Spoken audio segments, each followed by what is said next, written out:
So the National Alliance for Filipino Concerns, or NAFCON, was launched in 2003 after September 11th, when attacks on immigrant communities were pretty common, very xenophobic attacks.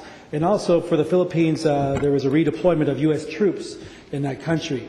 NAFCON was founded here in the Bay Area, and among the most active member organizations are here in San Francisco: the Filipino Community Center, Peace at City College, and SF CHIRP, the Committee for Human Rights in the Philippines.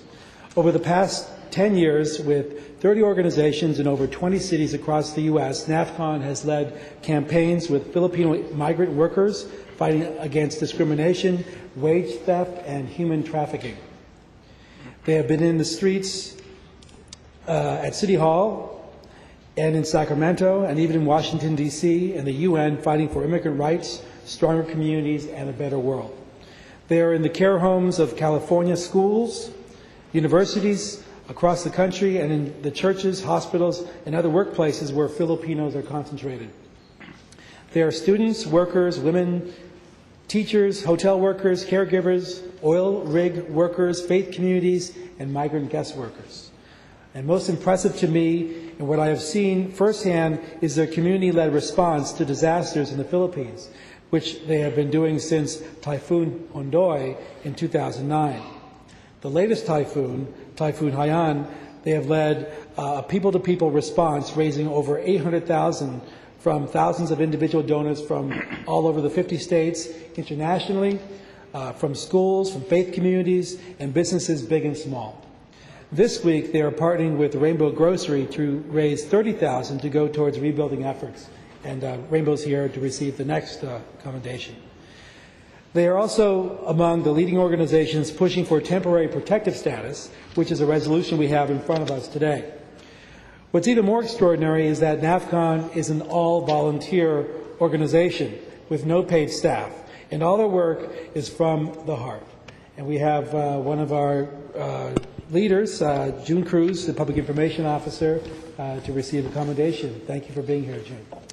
Thank you, Supervisor Avalos, and all the supervisors here today. NAFCON is very proud of the work we've been able to do with San Francisco, not only in typhoon relief, but also in defending workers against wage theft, and also making San Francisco a safe place for all immigrants. We also want to affirm that each and every one of the supervisors here today has supported all the affected communities of Typhoon Haiyan and contributed to our ability to raise over $800,000 that has not only gone to direct relief in the form of relief packets, but also contributed to medical assistance and offering of psychosocial intervention, which helps children and families deal with the mental health effects of the typhoon and its aftermath. I also want to recognize that although it is 3 months after the typhoon, the need is still as great as it is today. And so, again, I want to thank San Francisco for its commitment and support for those victims. We had just seen an article where we've found that 4.1 million Filipinos have been displaced and rendered homeless due to the typhoon, which sadly is double the amount of the Haitian earthquake in 2010. And so we look forward to working with the supervisors. In 2009, there was a push from the supervisors that gave $50,000 to typhoon victims in the Philippines. And as the attention from the typhoon comes out of public attention, we're looking forward to working with the City of San Francisco to continuing the much-needed support for other projects that we might find we can collaborate on in the near future. So thank you again. And NAFCON appreciates your support.